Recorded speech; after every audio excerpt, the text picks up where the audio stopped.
you're on.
We're called to order the regular meeting for the Solvang City Council for March 28th, 2016. Will you call the roll, please? Councilmember Deuce, I'm here. Jameson, Here. Skit, Present. Zimmerman, Here. Mayor Richardson. Here. Mrs. Jameson, will you lead us in the pledge, please? Please stand. Ready, begin. I pledge allegiance to the flag of the United States of America and to the republic for which it stands, one nation under God, indivisible, with liberty and justice for all. First thing on the agenda this evening is presentations, proclamations for the man and the woman of the year. The first one is for Dorothy Brunton, and I don't see them here, but I'll read the proclamation, and so at least it's aired on the television. In recognition of Dorothy Brunton, San Ynez Valley News and the Valley Foundation's selection of Woman of the Year for 2015-2016.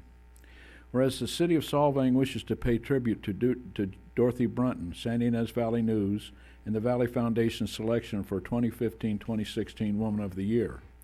And whereas Dorothy has run a number of successful businesses, including a charter boat business, a 36-room hotel in Laguna Beach, a 32-acre avocado ranch, and is a publisher and florist.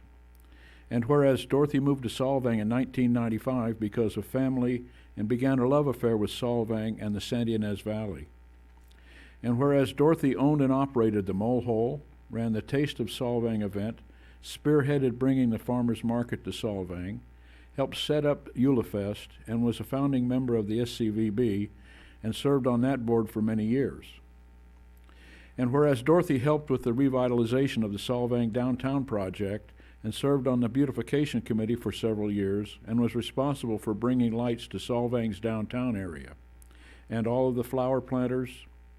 And whereas Dorothy served on the Board of Architectural Review, the Airport Board, the Solvang Chamber Board, and the Solvang Centennial Committee. And whereas Dorothy continues to serve on the San Ynez Valley Hospital Auxiliary and helped to get the pet therapy program going, as well as decorating for every holiday gala and event at the hospital.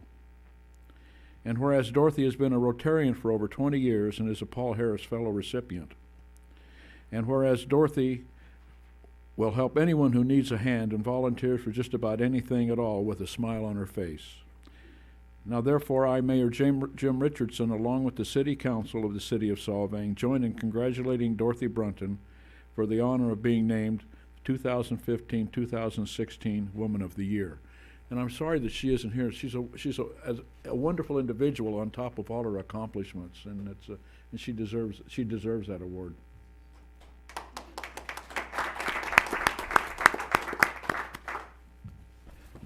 Next is the Man of the Year.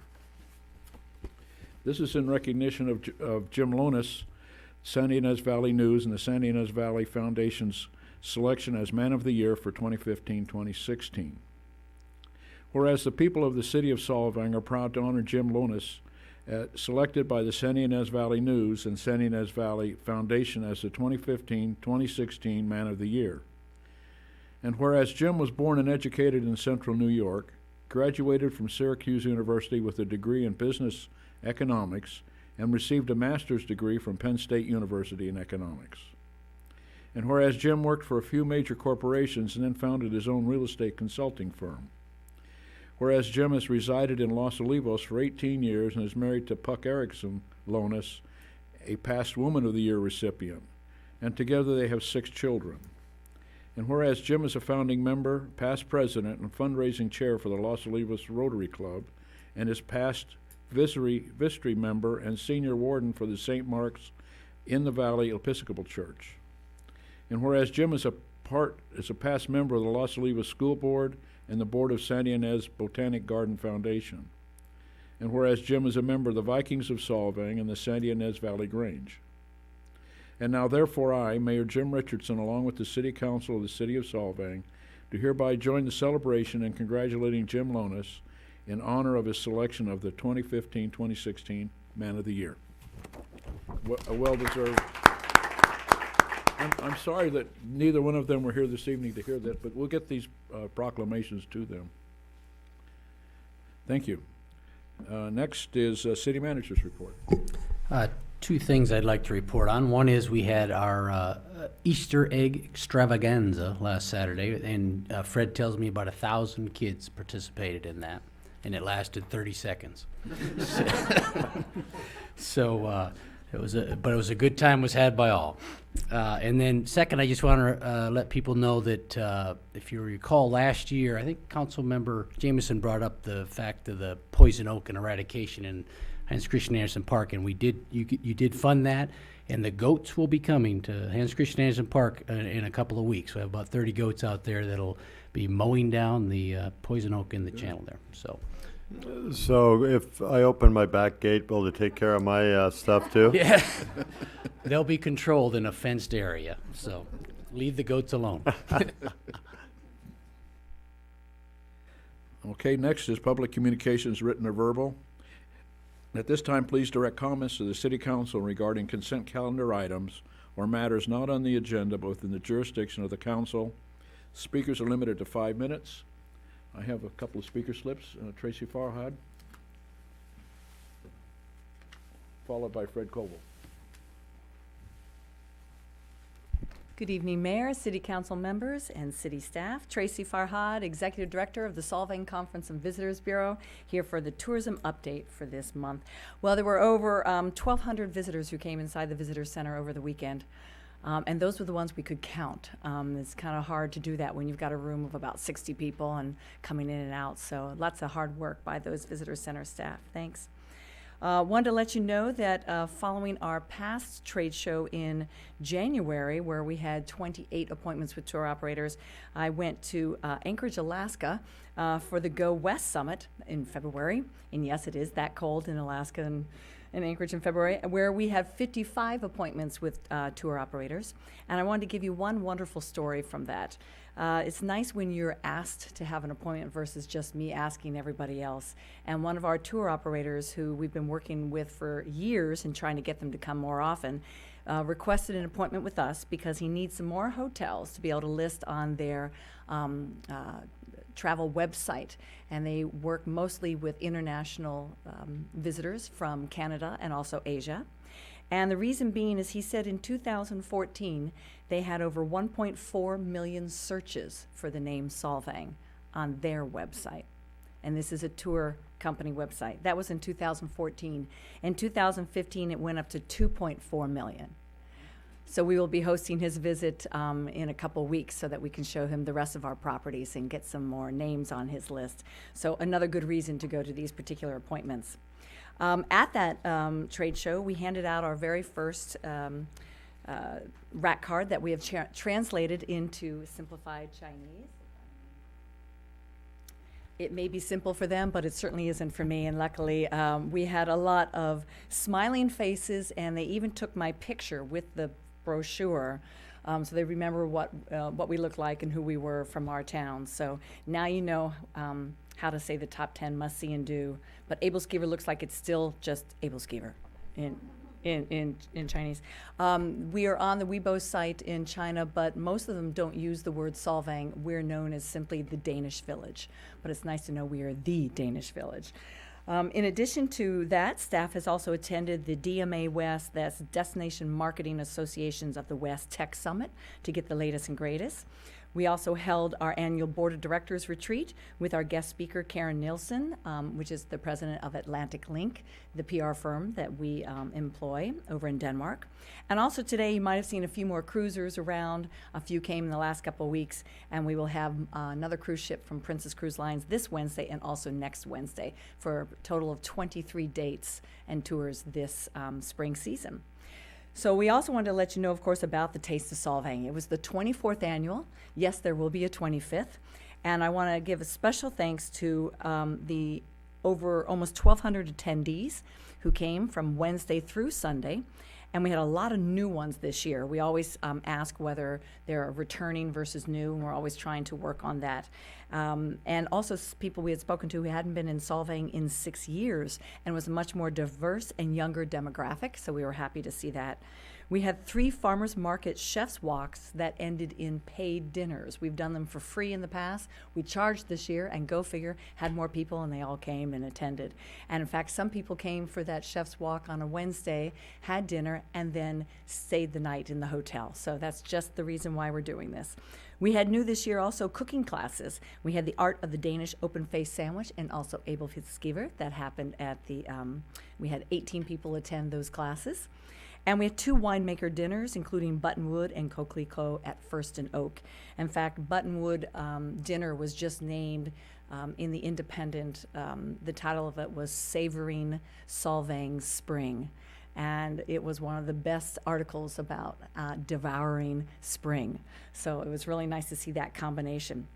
Our opening night Sip and Savor event, we changed it from an all-dessert fest and have 27 businesses participating, and now more sip and savory, and not just dessert. In fact, we caught a lady who was calling her friends and said, no, I'm telling you, it's different this year. There's food. Come on back over here. There's food. But I want to especially thank those 27 businesses. Also the tasting trail, 33 food stops, 10 merchant shopping stops, 18 wine and beer walk participants. So we had over 88 Solvang businesses participating in the taste, and a dozen or so participated in 2 or 3 of those events. So they're really holding up the whole thing and helping us out. 88% of our tickets were sold online in advance, and I want to give a huge shout out to those Muse event planners who keep making us look this great. We look forward to giving you the survey results at our next meeting. Thank you. Tracy, do you know the excursions, or do you know the number of people on the excursions that come in from the ships? Actually, we do, but normally we get that notice the morning of. So they try to fill out the bus. So there's usually a 48, and they were actually increasing the bus size this year so that they could accommodate some more. So it's normally averaging between 27 and 48 attendees. Oh, that's great. On the cruise ship buses. And they've been coming twice a day. So they come at 10 o'clock in the morning, and then they come again at 12:30, second bus. Fantastic. Good to hear. Thank you. Fred Koval.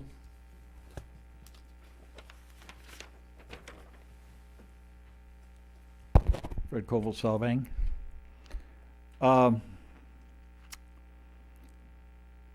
2 weeks ago, I talked about water and weather. No update on the handout because we haven't had any rain, so the numbers still hold. The prediction of La Nina for next year. The fact that ID1 caved, so to speak, and have allowed more water to come out of the lake. A new level to be reached, although they're not spending the $6 million, only a little under $1 million to move the pump barge. It's critical because Goleta, Santa Barbara are taking significantly more, pumping more water as we speak. The question in my mind will be, will we get our delivery in June? And will it be our last delivery? Because there's almost a 50-50 chance that the lake will not fill sufficiently next year because of La Nina. In that case, what are we going to do? How much water down the river will we have to depend on?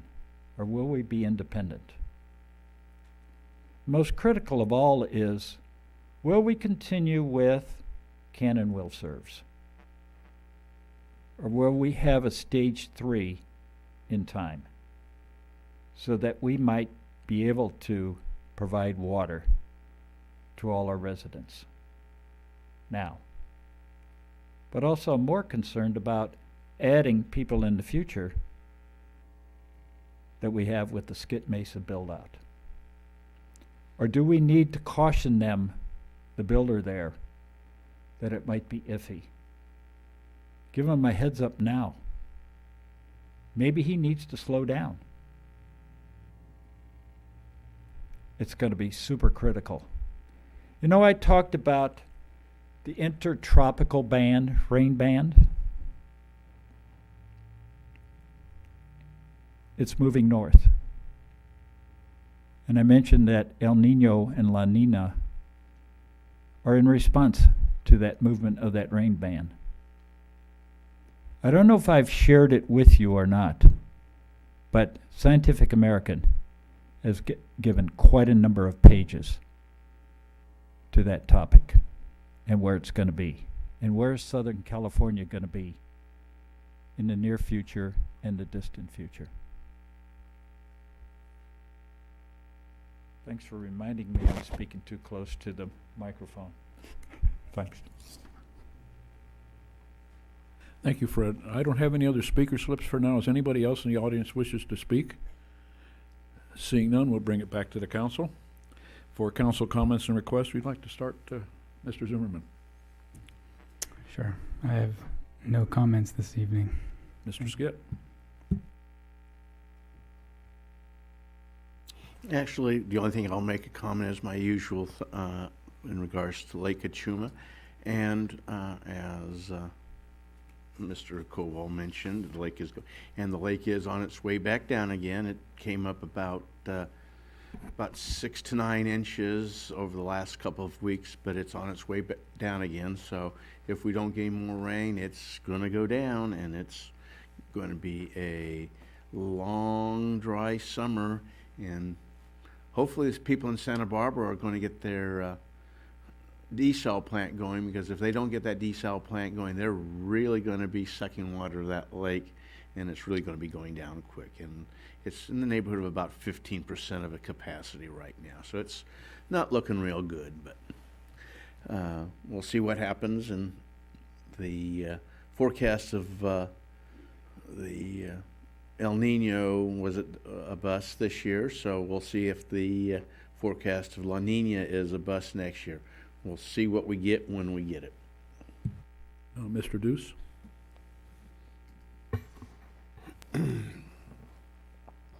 Well, I guess it's kind of weather related too, but wildflowers are sure pretty this year, and it's been a lot of years since I've seen them out like they are. So we got something that worked, at least for flowers. Grass Mountain's beautiful. The canyons, little knobs going up. You can see them out of Los Alamos. I'm sure you get a good view, Brad, coming and going. So anyway, that's really my only comment. Ms. Jameson. Well, Tracy, thank you to your group, Taste of Solvang, the Sip and Savor. It was wonderful. It was really fun. The food was good. The wine was great. There were a lot of people there. I was surprised because I was just surprised, pleasantly surprised. It was nice. Last Monday, I hosted a group of visitors from the Ukraine, and they were a young group interested in how governments work with the private sector.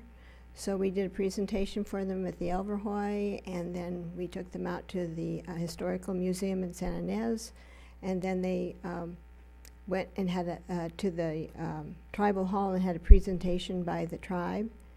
The thing that I think that they found most interesting was that we do everything in the open. It's transparent.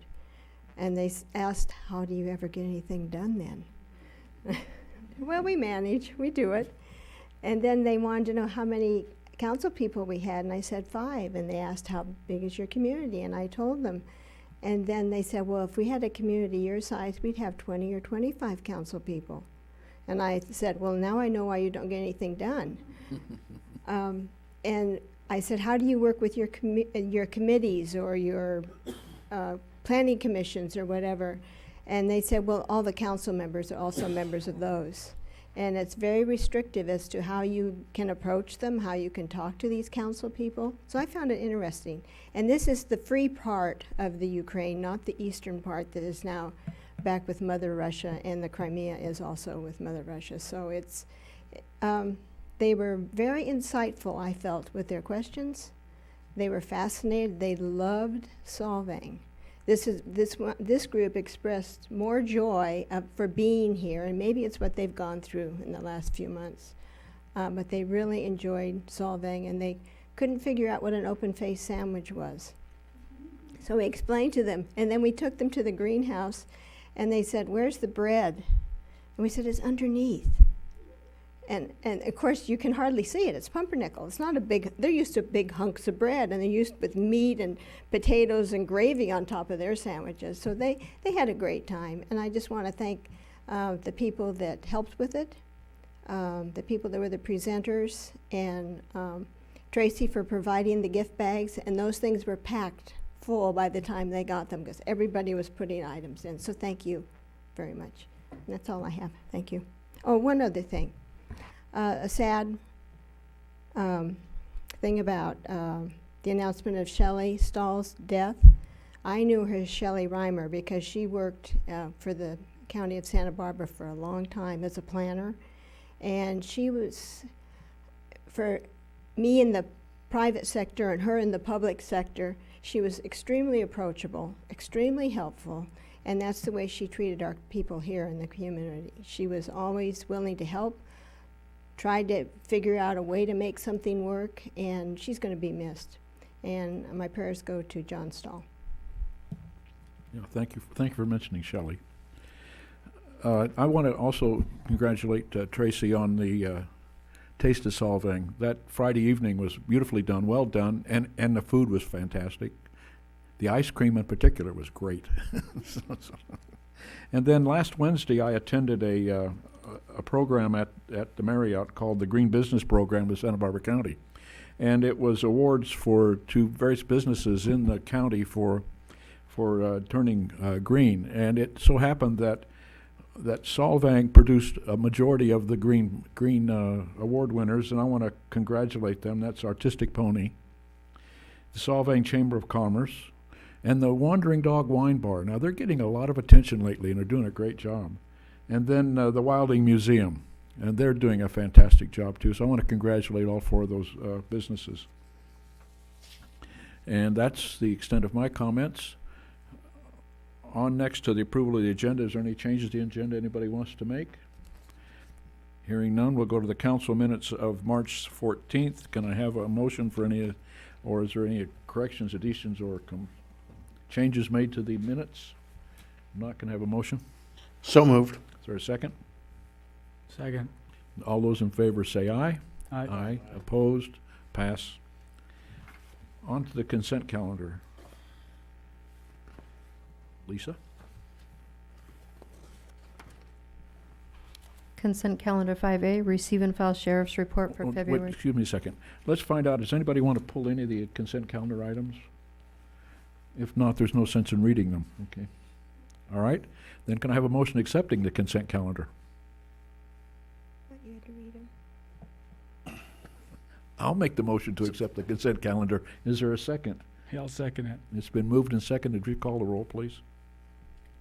Mayor Richardson, Yes? Councilmember Zimmerman, Yes. Deuce, Yes. Jameson, Yes. Skit. Yes. Pass 5-0. On to the regular agenda. Item number 6. Item 6, memorandum of understanding for implementation of the Sustainable Groundwater Management Act in the San Ynez Valley Groundwater Basin. Staff report. Mr. Mayor and members of the council, at your February 8th meeting, a presentation was given by Bruce Wales of the San Ynez River Water Conservation District on the Sustainable Groundwater Management Act. In that presentation, he presented the concept of the establishment of a groundwater sustainability agency for the San Ynez Valley Groundwater Basin. Attached to your staff report is a draft MOU, which would be the first step in that process. In 2014, the state of California enacted the Sustainable Groundwater Management Act, pursuant to which certain agencies may become groundwater sustainability agencies and adopt groundwater sustainability plans in order to manage and regulate groundwater in the underlying groundwater basins. The city of Solvang is mentioned as part of the San Ynez Valley Groundwater Basin and desires to become part of the sustainable agency that would adopt that under the act. The primary purpose of the MOU is to facilitate a cooperative and ongoing relationship between the parties within the basin that will allow them to explore, study, evaluate, and develop and implement mutually beneficial approaches and strategies for implementing the act in the basin. Staff is recommending that the City Council approve the draft MOU and have staff begin working with all the parties to finalize the document for signature. And Bruce Wales is actually here if you have any questions on the MOU. Several of the agencies have already adopted it to date. So. Bruce, is there anything you wanted to add? Thank you. Is there any questions of the staff report? Seeing none, we'll go to the public for comment. I have a couple of speaker slips. Fred Koval. Followed by Karen Waite. Fred Koval, Solvang. Yes, it's going to be quite a job, as I see it, because you're asking all these water purveyors, cities, agencies, to sign off on this. And with Lompoc, Buellton, us, ID number 1. I didn't see in there, and maybe I missed it, is who's going to manage this? Who's going to get all these signatures? Who is it going to be? Bruce Wales? Is it going to be the parent district? I didn't get the warm fuzzies on that. And then what kind of time frame is this expected to take? Is there a drop dead time for this? I didn't see that either, I don't think. So this whole thing is, I hope it's moving forward so that we get something timely. Finally, there's just no hint whatsoever at this time, and maybe it's too early, but there's nothing associated with costs to implement this. When are we going to get our arms around this?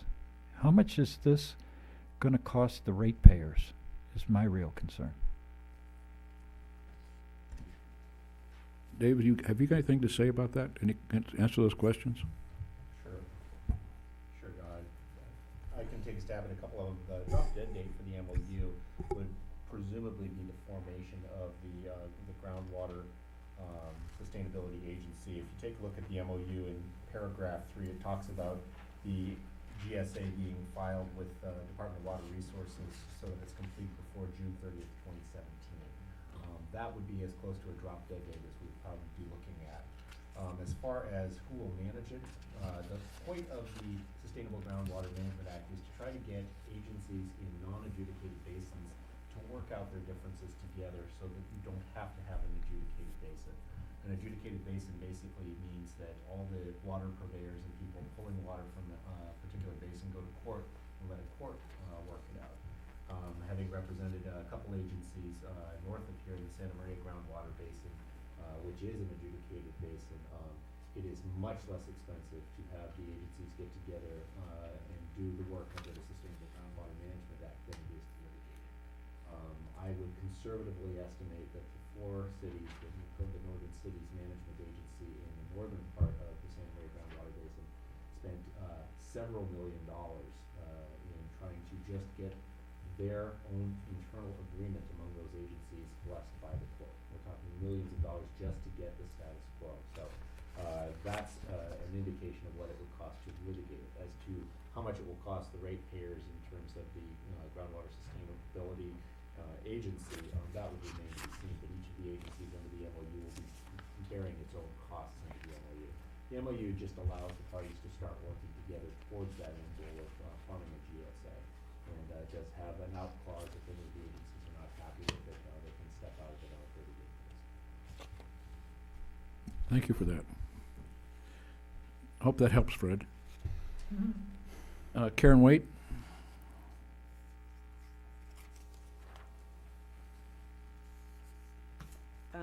Karen Waite, Solvang resident, and former past president of the Board of Trustees for ID1. Like to welcome Bruce Wales here. What I wanted to say about this, and I want to point out to the public also, is that this is a draft. It's a draft at this point, and through my workings on the board of ID1, I had seen so many drafts just get thrown out in the early stages because people had assumed that things aren't going to work out automatically. And I sure would hate to see that not work in this case. I think you have a wonderful resource working with ID1 and with Bruce Wales. So, I mean, I see that, the city has recommended that you go forward with it. I'd really love to see you all really consider to participate in this. I mean, I think it'd be very valuable to examine and look at. And like we said, we don't know what the costs are going to be yet, but I think the costs for not examining this and not participating will be devastating. Thank you, Karen. Bruce?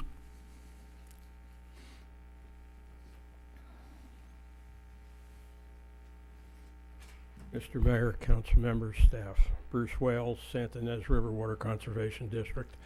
I pretty much agree with Karen and the comments, the gentleman here on staff. I wanted to comment a little bit more on Fred Kowal's comments. We're currently coordinating this MOU. At the moment, we have Buellton, ID1, and Vandenberg Village basically signed off on the draft with their attorney's comments, which are easily resolved. By the 5th of April, we should have everybody lined up, and I would expect not too long after we would have this, what I call non-binding MOU, to get started, ready to roll. The schedule is as stated previously. We have 13 months between June 1st and June 30th of 16 and 17 to actually write and agree how we're going to operate as a GSA and then move forward with a plan. So the schedule basically, specifically, is to work under this informal MOU to get an early start. So during that 13 months, we get a formal relationship in place, form an actual GSA, file with the Department of Water Resources so we can move forward with a GSP.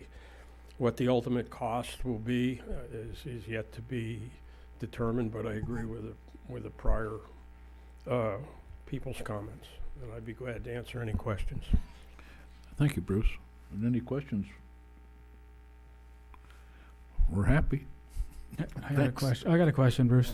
Bruce? How do you foresee us divvying up, like, the responsibility? How do you see us divvying up the responsibility for each member of the MOU, each party? Well, Are we going to divide it up and? Right, we'll come together relatively quickly, hopefully as equals, and begin to talk about how we would form the GSA, and that will get into the much more intriguing aspects of how it will actually work, because there will have to be a number of things decided in terms of relative influence and that sort of thing. But that's down the road, months away. Gotcha. Thank you. Are there any other questions? Seeing none, we'll bring it back to the council for comment and action. Does anybody have any comments? Yeah. Mr. Deuce? Well, I support this MOU. I think it's an important thing to do. I would just want to make a comment on costs. It says each party shall bear all costs incurred with respect to its activities under this MOU. So Solvang will take care of their costs. And since we're part of ID1, we will be responsible for our share of those costs too, correct? In one way or another, whether it's through, whether it's passed on through water rates or meter charges or whatever. Solvang will be paying to some degree, unless we do not take a drop of water or we don't incur any meter charges. There is a third. Am I correct in this? I'm asking council on this. Well, I think generally if you're gonna have pass-through charges that come out of meter charges, those will be blended into the rates at some level. The issue is, this is really more a management issue. It's not where the drops of water will be coming out of the pipe. It's more how they're going to be managed as a whole. So there are going to be costs that may not necessarily be wrapped into rates in that manner. It'll be part of the professional services for the technical experts, for the legal experts, and so on. But somehow or another, since we are part of ID1, will the citizens of Solvang not pick up a portion of ID1's costs also, as well as the ones that can be attributed directly to Solvang? I think in a general sense, that's probably true. Well, I don't think you'll see it as a line item. I know we won't, but it will cost the citizens of Solvang. That's my only comment. I'm in full agreement on this. This is something we need to do. It's just here again, and I bring this up many times, that it seems like Solvang gets to pay a little bit more for a lot of different things than the rest of the valley does. Are there any other comments? I have a comment. When I was attending the ad hoc committee meeting with the tribe and the county, there was some comment from the tribe that they were willing possibly to participate in this, That was correct, yes. and I don't see them listed anywhere as a participant. Matt?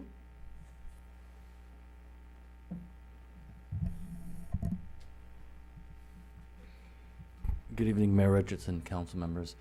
It's my understanding that the tribe would be participating in what's referred to as the white areas. Those are the areas outside of the Santa Ynez Water Conservation District boundary, and they would be participating with the County of Santa Barbara, who's has identified themselves as the groundwater sustainable agency for those areas. So can you tell me where those white areas are? So Are we talking about, So can you a put the map, non-color? Non-color?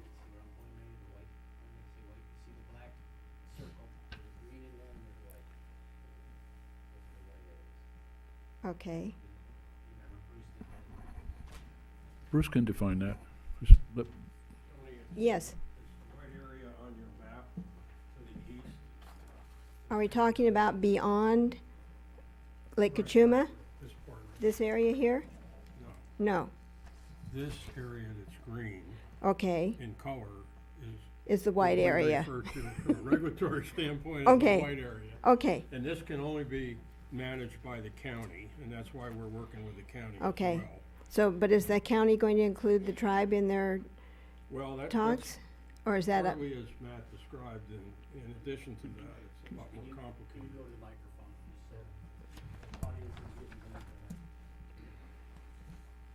Okay. So the white area, from a regulatory standpoint, is on the east end of the San Ynez uplands. And now I will give you what this district's interpretation is relative to SIGMA, relative to all federal agencies. That would include the Air Force, the prison, the tribe. If they're federally recognized, they're on federally recognized land. As for example, the tribe is on the reservation. Then they have separate water rights called Federal Reserve water rights that set them mostly apart from the rest of us. With regard to SIGMA, and those water rights in SIGMA have been defined to include groundwater as well as surface water, although historically that was not always the case. So, and a federal agency, anyone, again, like Vandenberg, who has indicated an interest in participating, any federal agency, including the tribe, can basically participate if they want, and I think we would welcome their participation. They would be equal partners then. Well, that's yet to be determined. Yeah, but You know, right now, tribes, mutual water companies, public agencies can form this MOU, and certainly we're trying to get the Corps attached here, specifically, you know, all the water providers. Now, the tribe also owns county land as basically a federal a federally recognized tribe owns county land. It's not a federally recognized tribal land. So our interpretation of that is that in those areas they participate pretty much as anyone else would. Okay, Bruce, then what is this area that's to the east of Lake Kachuma? That our district has two non-contiguous parts. So the black line is our district in the vicinity of Kachuma. It happens to be essentially the historic bounds of Rancho San Fernando Rey, plus parts of the land around the reservation, including a county park. And as you can see, part of that is uncolored, so it's groundwater. The other part is green, but it is in our district, so it basically can be managed by us.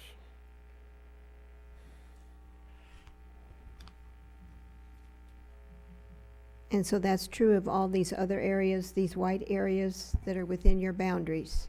Right. Okay. Right. The reason we need the county is to work with us to clarify, well, to actually clarify little nubbins of area, like in the central portion, the Buellton Uplands. That area may or may not be in or out of our district. There's a little area that we just clarified with the county, who's doing a boundary change in San Antonio Creek groundwater basin to the north, so that part of that got fixed. Otherwise, we might have had about a 2% participation in the San Antonio Creek groundwater basin, which we didn't want. And then that large area on the west is Vandenberg Air Force Base. Mm-hmm. And they, as it turns out, don't produce any water. So they're a federal entity, and they have indicated that they want to cooperate.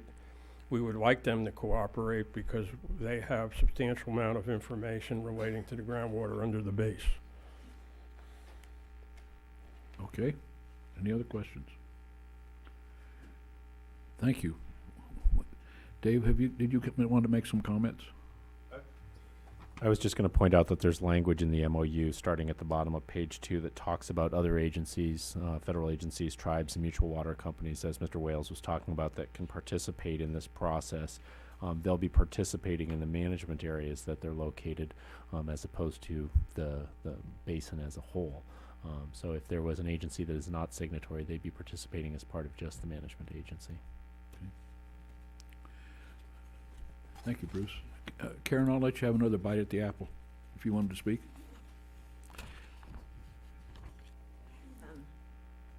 I just wanted to remind the council and the city that we're looking at an approval of a draft for the MOU. And I believe I opened with saying I've seen so many stuff in the preliminary stages get thrown out because the details aren't delved into yet. And I love that Hans was questioning how much the city of Solvang would have to pay for this, because history shows that the city of Solvang has paid for a lot of stuff when it comes to dealing with water issues. I just really want the city to make an informed decision on the behalf of their citizens. And so that's why I'm standing here right now. I really, really encourage you to go through with exploring more with this MOU and continue. Thank you. Any other comments? Can I have a motion accepting the staff recommendations? I so move. Oh, second. It's been moved and seconded. Will you call the roll, please? Councilmember Jameson, Yes. Deuce, Yes. Skit, Yes. Zimmerman, Yes. Mayor Richardson. Yes. That's with the pass with a 5-0. I just want to, will say though, that I'm going to be very conscious of costs going through this. On to item 7. Item 7, Solvang Library funding. Staff report. Mr. Mayor and members of the council, at your February 22nd meeting, the city council requested that staff bring back an item for funding breakdowns of the county libraries. Staff contacted Jessica Cariante, the library director for the Santa Barbara County Library System, to get the funding breakdown for the various libraries, and those are included in your attachment to the staff report. These are draft budgets that were included in the Santa Barbara County Library Advisory Committee agenda packet for March 16th of 2016. Operation of the Santa Barbara County Libraries is through a 4-party agreement between the County of Santa Barbara and the cities of Santa Barbara, Lompoc, and Santa Maria. For fiscal year 2015-16, the county contributed $7.80 per capita to each of the 3 zones to be used for operations and acquisitions of book materials for each inhabitant of the county. The county's contribution to the library services for each zone is based on the population of the cities and unincorporated areas within the respective zone, as certified on January 1st of the prior fiscal year by the California State Library Public Library Fund. The Buellton Library, its history was part of the Zone 2 system until the current fiscal year, when it got moved to Zone 1. Attached is a letter that you'll recall that we sent to the Board of Supervisors when they were making the decision relative to this change, and that letter indicated it was a conditional support based on the impact that maybe to Solvang. And that they did split it, and this resulted in the splitting of the Santa Barbara County per capita funding for the 2 areas on a 50-50 split for that fiscal year. So it's good to note that in in fiscal year 14-15, when Buellton Library was in Zone 2, its service population per capita for funding was 5,460, and Solvang's library per capita funding was based on a service population of 16,336. And then, as I said, it appears those 2 were combined and then split for the current fiscal year. As background, the city of Santa Barbara is responsible for the operational budgets for the Carpinteria, Montecito, Santa Barbara Central, Santa Barbara East Side, Goleta, and Solvang, Buellton, Santa Ynez, and Los Olivos branches of the libraries. All of the branches in incorporated cities receive additional funding from those cities. In your staff report, it does list the funding that is provided by each of those cities. The Buellton City Council has directed their staff to pursue opening the library 6 days a week, which would require a full-time supervisor. Currently, the supervisor theoretically splits time between Solvang and Buellton, and some of her time is associated with activities related to both branches, and some would be associated with the Santa Ynez and Los Olivos branches. And as additional background, I did list the hours of operation for Solvang, Buellton, Santa Ynez, and Los Olivos. And you can see that the current operation is 38 hours in Solvang and 35 in Buellton and 3 for both Santa Ynez and Los Olivos. A preliminary budget was provided to the city with their grant application this year, and that had an additional $37,763 that would be required for a full-time supervisor versus a part-time supervisor. I recently met with the Buellton City Manager, the Library Director, and the County Community Services Director, and there appeared to be a willingness on the county side to take a look at the equitability and distribution of the per capita funds. A variety of indicators could be used, and in the staff report I've listed the basic parameters that are listed on their annual budgets that they show, and that's service population, building square footage, card holders, circulation, computer sessions, Wi-Fi sessions, programs and school visits, program attendance, hours open, and days per week. The city council may want to consider establishing an ad hoc committee to potentially meet with a similar ad hoc committee with the city of Buellton to look at how valley-wide library services are funded and its impact to each entity's library. Under alternatives, there's a variety that you could propose. This was an issue to discuss how they're funding, so we're representing that in these. Under fiscal impact, historically the city has contributed $88,000 towards the operation of the Solvang Library. The grant application that was submitted for 16-17 indicated a total draft budget of $217,000. The projected revenues without a city contribution are at $117,000. A contribution of $99,500 would allow for a status quo budget and no further use of the reserves. A contribution of $138,000 would allow for the reinstatement of the full-time supervisor. Now, I did receive a revised draft budget that might be up for consideration if we were to bring the per capitas back to what they were, and that is I think the second last attachment in your budget in your packet, and that had a total budget of $252,000 for Solvang Library, with a revenue budget of $252,000 with an expense of $259,000, which should only be a shortfall of $6,800, and that's with the city's current $88,000 in contribution. So Jessica is here and may have a better handle on how the operation or any questions you may have on that. What I've tried to do is gather the information and provide it to you as requested on how they're funded. And so that's in the staff report. I'm here for questions. And I think your Library Advisory Committee representative, Shirley Stacy, is also here and may want to contribute to the conversation also. Thank you. Would you like to make a presentation?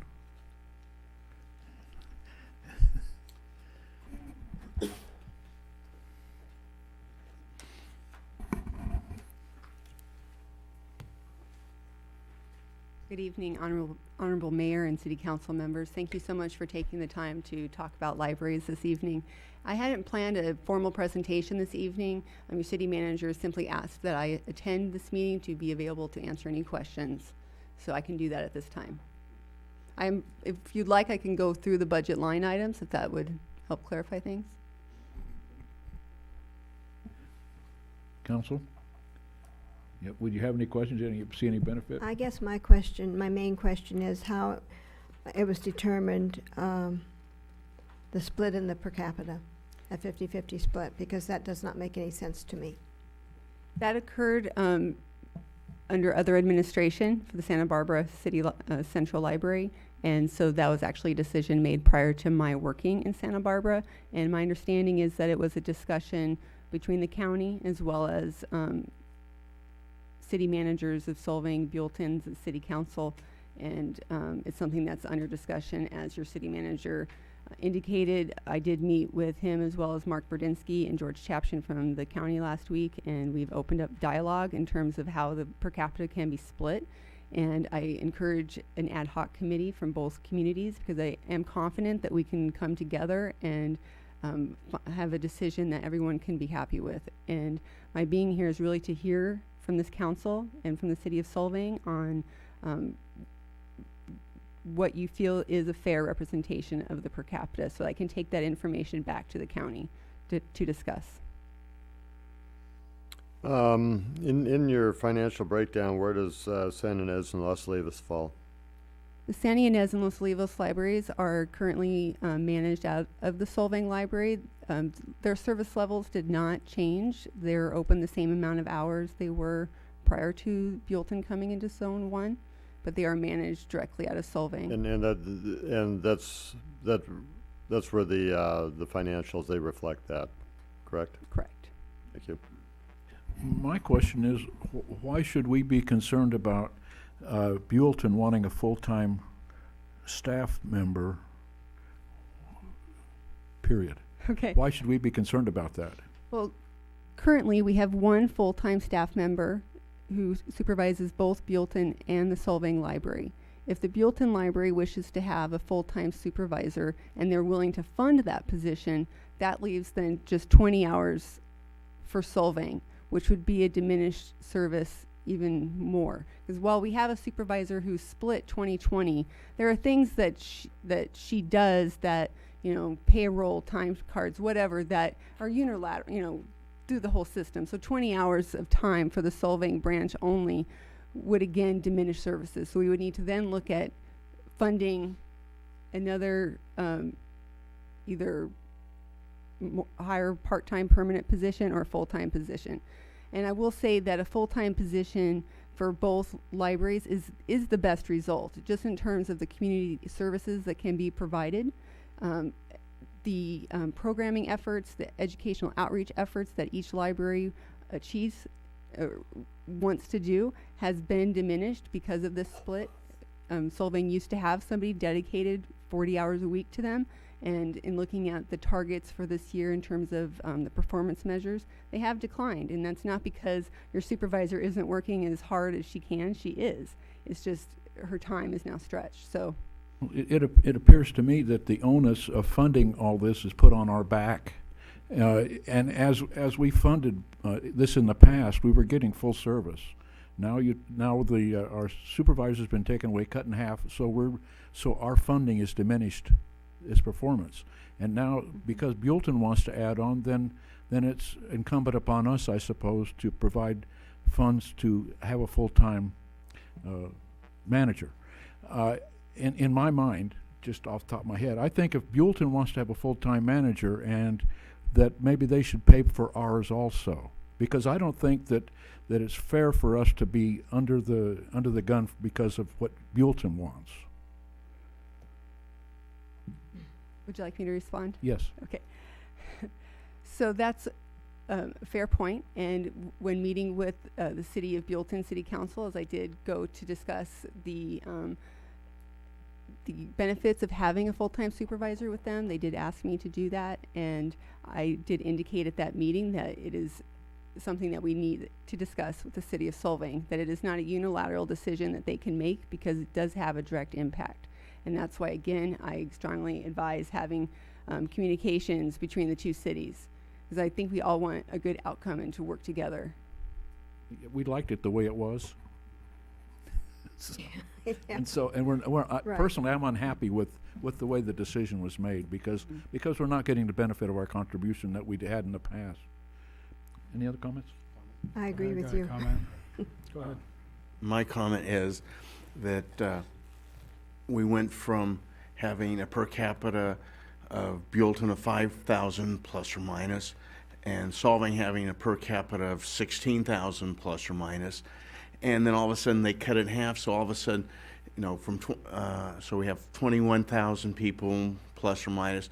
Our per capita drops from 16,000 down to 10,000, and that's putting an onus on our staff, whereas Buellton's per capita went from 6,000 to 10,000, which basically gave them a windfall.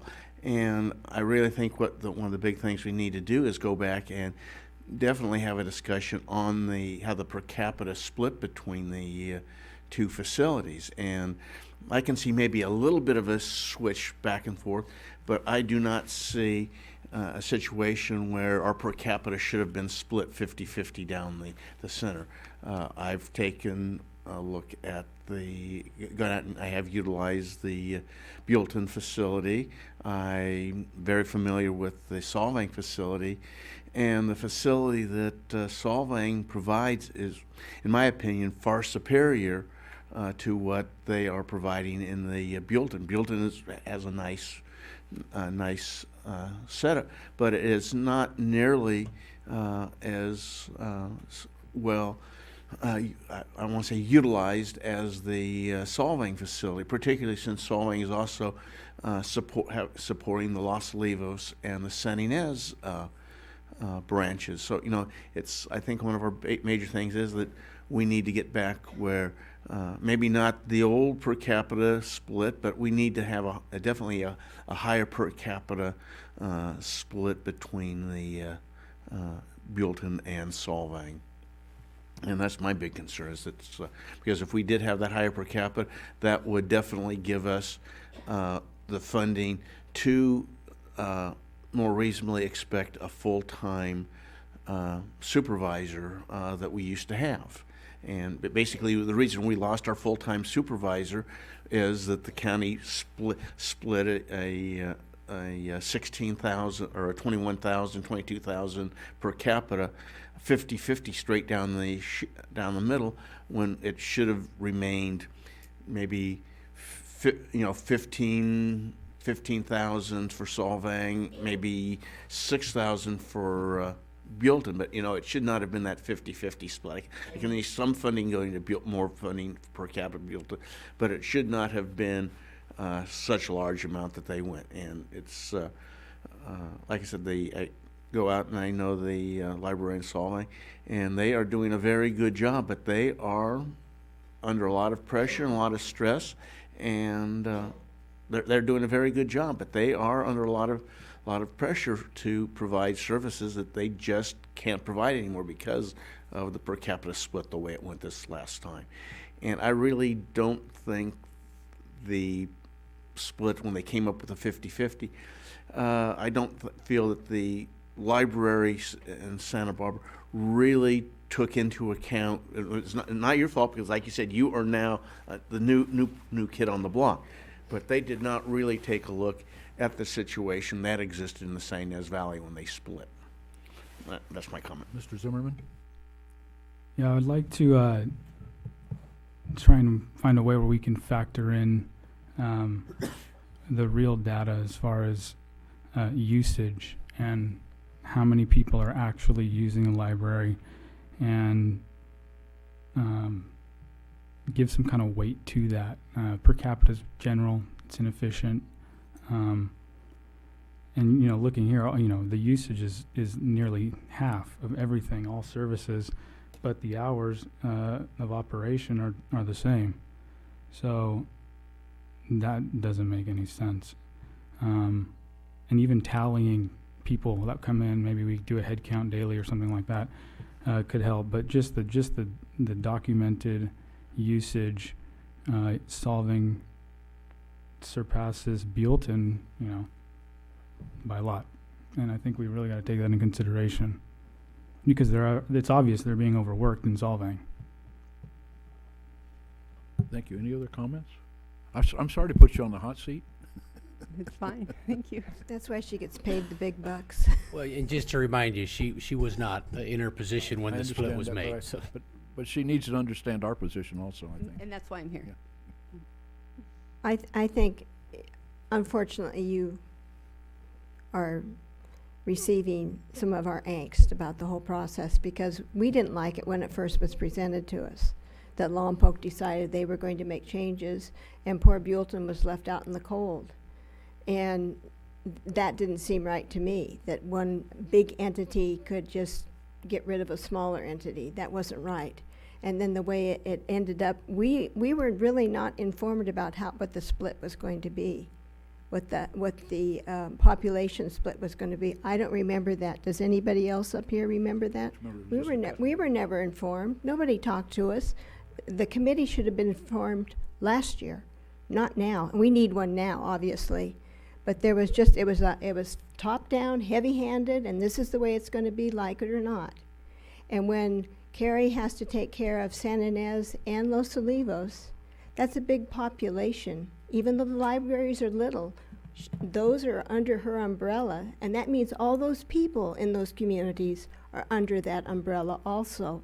So the population of San Ynez and Los Olivos should be brought back to the San Ynez Valley, to the Solvang Library, not shared with Buellton. How many people drive through Solvang to go to the Buellton Library? I don't think there are that many. So that's my comment. I think there's an inequity here, and it has really upset me for a long time. And I know that Carrie has done her best to make sure that everybody succeeds. And I don't want to lose Carrie. And when I say I don't want to lose Carrie, I don't want her to have a nervous breakdown for all the time that she has to spend. Because I know that she works more than 40 hours a week. Those are my comments. And actually, if there is a manager moving to Buellton, we don't want it to be Carrie. We want her back here in Solvang. What there really is, and we're looking at hours, you gotta add San Ynez and Los Olivos into Solvang's hours, since it's coming out of Solvang's budget. 44 hours versus 35 hours. That's well over 20% more on Solvang, just hour-wise. Anybody familiar with the San Ynez Valley and the habits will know that people east of Alamo Pintado, namely San Ynez, Los Olivos, will maybe go to the east side of Solvang, but they're sure not going to drive all the way through Solvang, at least not on a weekend or during the summer. So it makes sense that Solvang is supporting the eastern half of the valley. A 50-50 split is an easy way to look at it because Solvang and Buellton are just about the same size. Whoever made this decision does not know the valley. It's obvious. This is totally inequitable. And even something as simple as reading the hours. Somebody should have been able to figure that one out. 44 hours versus 35 hours. Right there. That dictates that you can't split it 50-50 down the line. My comments. Thank you for taking the abuse. Should I say it's my pleasure? This was Not this is definitely not personal. right. Absolutely not. So. We appreciate you listening to our concerns. Absolutely. Thank you. Any more comments, Mr.? We will go to public comment next. I have we're going to public comment. I have one speaker slip, Fred Koval.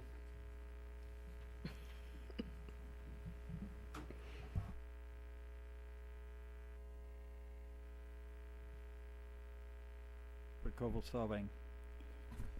I had the pleasure of attending Easter with my grandkids in Templeton.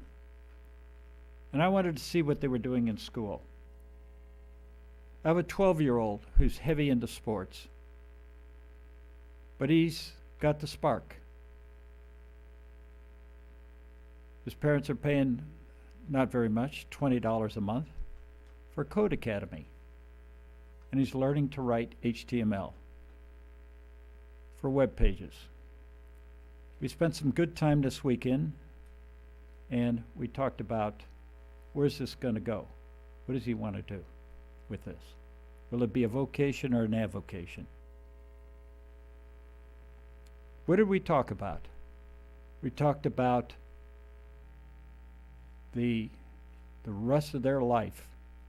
If they're going to make it, they have to be a good typist.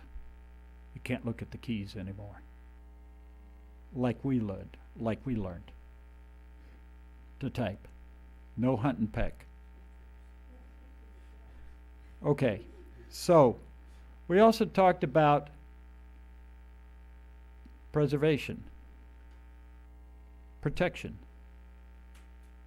How do you protect yourself from the world, the hacking world, the cracking world? Well, I talked to your city computer manager. What does he say? Same thing I say. You better learn hacking and you better learn cracking. Back in 1988, I had 3 of the best code writers. $100 an hour I paid them.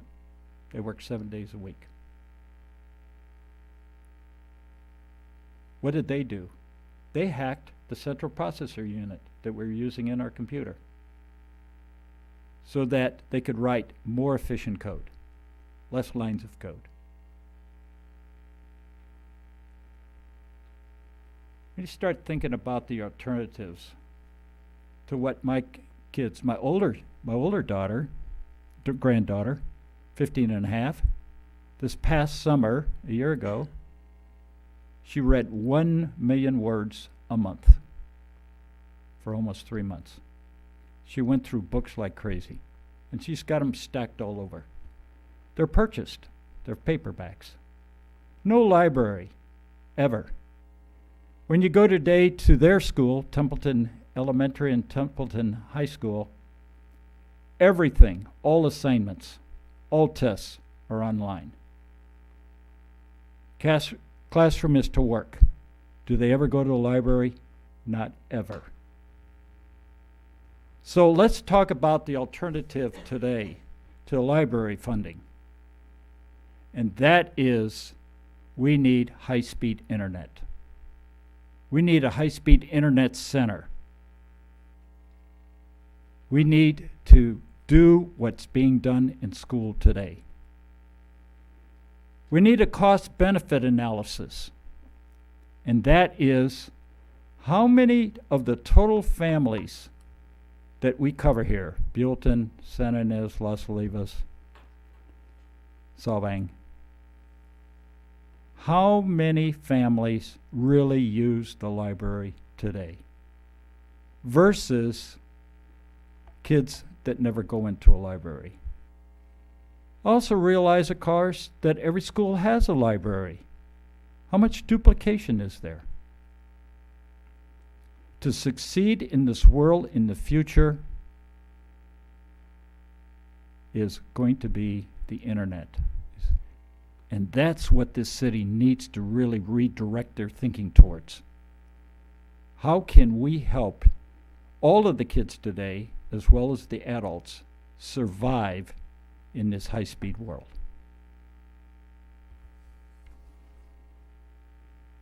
Thank you, Fred. I have no other speakers, so does anyone else wish to speak? Shirley, Stacy, please.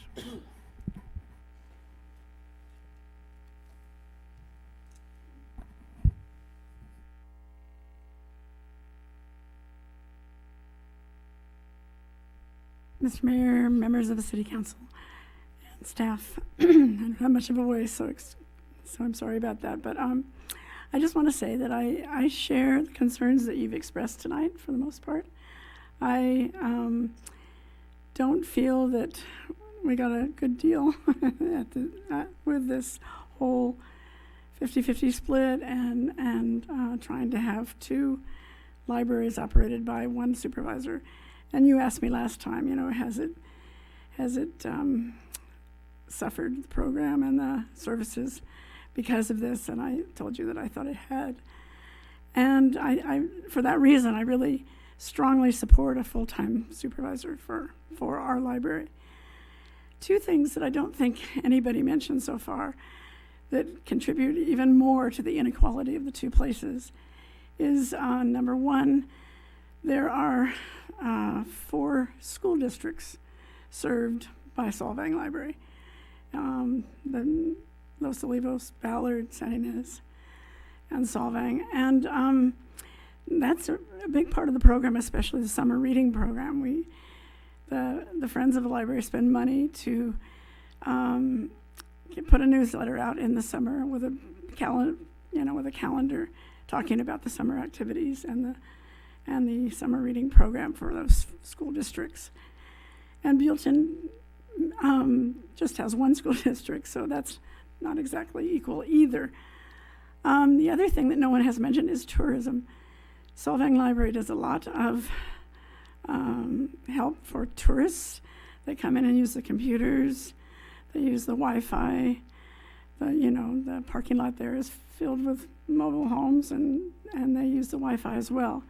So there are a lot of services given, to the tourism as well. And I think those are important things.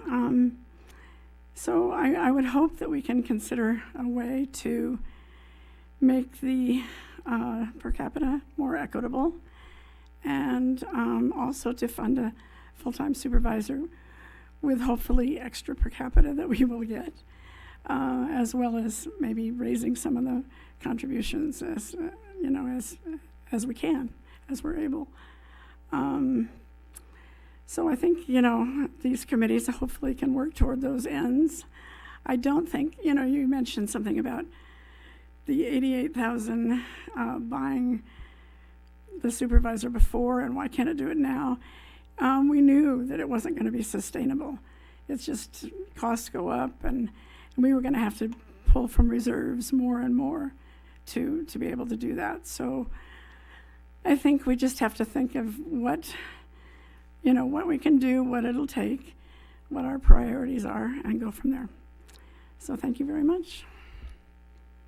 Thank you, Shirley. I appreciate your input. Is there anyone else who wishes to speak? Seeing none, we'll bring it back to the council for action. Yeah, sure. One more comment from my point of view. For the lady who came in late from the county and had a new position, if you really want to listen to somebody who really pings on the supervisor, bring your supervisor in, and it will not be a cakewalk for her. She will get a very strong idea of our position on supporting of the library for the city of Solvang. In regards to utilizing the library, I really don't check that many books out there because I am a book junkie. And I'm also a Luddite. I don't like reading on the little Amazon, Kindle, things like that. I like real books. And if regular members of the city attendees will always notice that I always have a book with me when I come in here because I've had to recuse myself on occasion.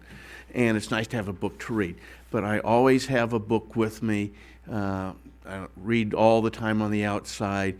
And to me, like I said, I'm still a Luddite. I still like the feel of a book. It's nice to have in the hands. I don't like having this little white screen looking at me and push the little button. No, I like being able to pick up a book. And I just want to say that I am going to be a very strong supporter of the Solvang Library. That's my last comment. Also, for a new book out there, History of the American Lighthouses, good book. It covers lighthouses on the East Coast. I'm reading this section right now in California about the lighthouses in California. And Point Conception was one of the first eight lighthouses in the West Coast, and lighthouses in Santa Barbara were in the second group of 8 lighthouses on the West Coast. So, very interesting book, and see how lighthouses developed in the United States is extremely interesting. Thank you. Are there any other comments? Yeah, I'm also a book person. However, we are a dying breed. And like anything else, we need to look into the future. And what is the future? It's digital. It really is.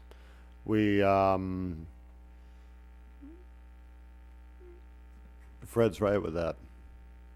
We are in a digital age. That's what the kids are learning. They might not get completely away from books, but I remember spending time in a card file doing research in high school and in college. A lot of time spent. I can Google something now and have it up in 5 seconds. I love it. And a lot of stuff. We got to realize that. Libraries are changing. They have to change. And I will support continuation of evolution of the libraries. I have one last thought, and that is I think there's a certain value, an unforeseen value, that the library may bring. I was just thinking about it based on the kids going for different activities and whatnot, and it's not really the books or the the information. Obviously, we can get that on our iPad 24/7, but it's the experience of going to the library.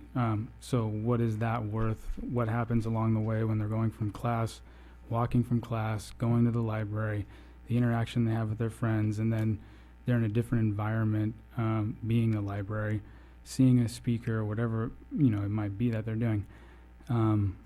There could be an added social value to the to this type of organization for the community. But yeah, and you can just kind of go with that, and there's a lot more to it. Thanks. May I make one more comment, please? Go right ahead.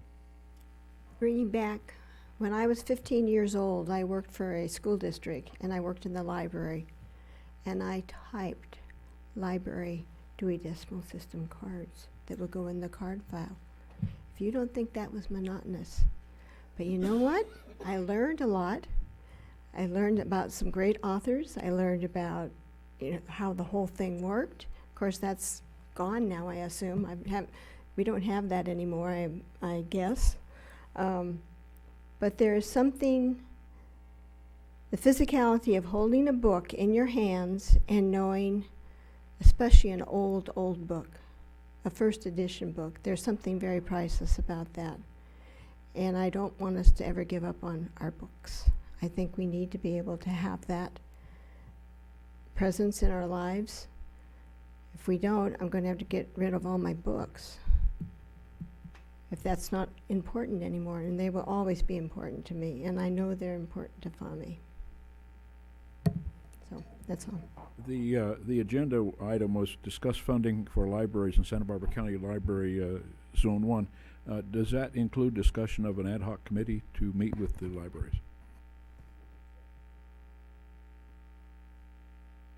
Oh, the city manager informed me that it was in the staff report. I think, generally speaking, the idea is, did the agenda put the public on notice so that someone who was interested in the topic would know to show up? And so if the ad hoc committee is limited to discussing funding for libraries, then it would be proper.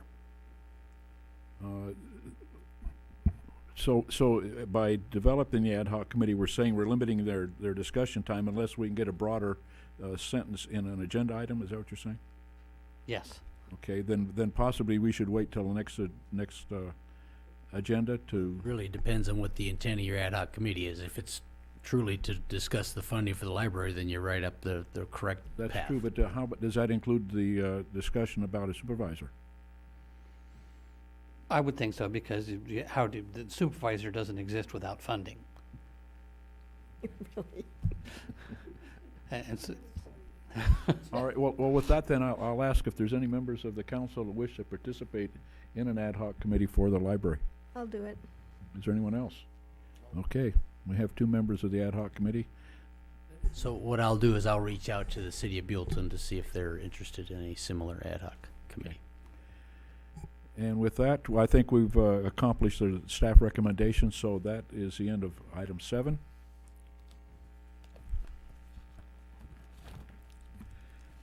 Go on to council member reports. Does anybody have council member reports except me? I guess I'm the only one. Okay. Fred might have one.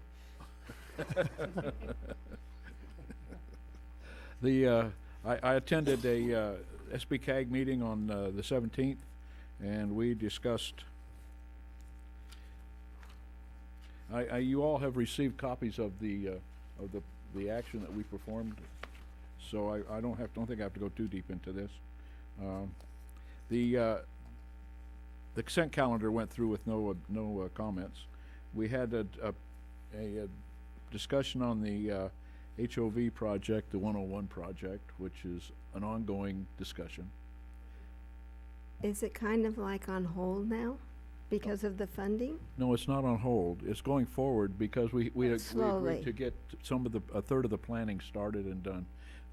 There's a lawsuit in progress with that right now, but that's not holding us up going ahead with the status of the thing. Then what is it I read about that transportation funding is changing from the state? That's predicted because of gas taxes. Okay, so, So we're continuing on right now. We knew initially that we didn't have the money to complete the project without additional funding, and that's what's going on with it. It's a continuous looking for money, including trips to Washington to fund grants. So.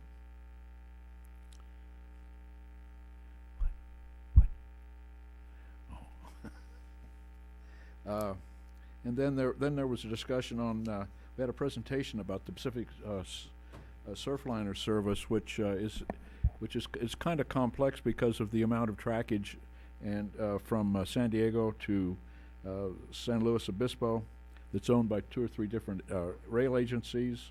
That Pacific Coast Rail is the second highest used rail corridor in the United States after the Washington, New York one. And they're discussing an effort by the state and the JPA, which is called LOSAN, to modify the service to serve peak hour commuters between Ventura and Santa Barbara. And then I reported on the Calvans meeting. That's that one. Then we had also attended an Air Pollution Control District meeting. The consent calendar was routine items of fines and penalties between various organizations for violating certain rules that are developed by Air Pollution Control District. And we received an update on shipping emission reduction initiatives, which is a process where APC, Santa Barbara County APCD and others are contributing to the process of slowing ships down in the Santa Barbara Channel for 2 purposes. The main purpose being to reduce pollution caused by shipping. Shipping is an ever-increasing problem with pollution in the county. We have absolutely no control over shipping, but there is efforts afoot to slow them down and also to redirect their passage around the Channel Islands. And also the second purpose is to reduce the number of whale strikes in the channel, and by slowing the ships down, the whales have a better chance of surviving injury than at higher speeds. And the speed they're running through is 10 to 12 knots. The normal speeds are 14 to 18 knots, which will fatally wound a whale. And there's been studies on trying to find out why whales get hit by ships, and they don't pay any attention. To them, the noise of the noise of the props and those sorts of things confuse them evidently. And then we also discussed a presentation on hydrogen readiness for hybrid cars and the hydrogen gas stations that will be appearing. There's only one in Santa Barbara County, which is at La Cumbre Plaza, and a discussion was made that hydrogen vehicles may soon outnumber electric vehicles for roads, and that the electric vehicle is doomed to die an untimely death in favor of hydrogen. That's the end of my reports. Are there any other reports? Any other comments? Yeah, comment. If they slow the ships down enough, maybe a whale can take out a ship. There's a thought. With that, we stand adjourned.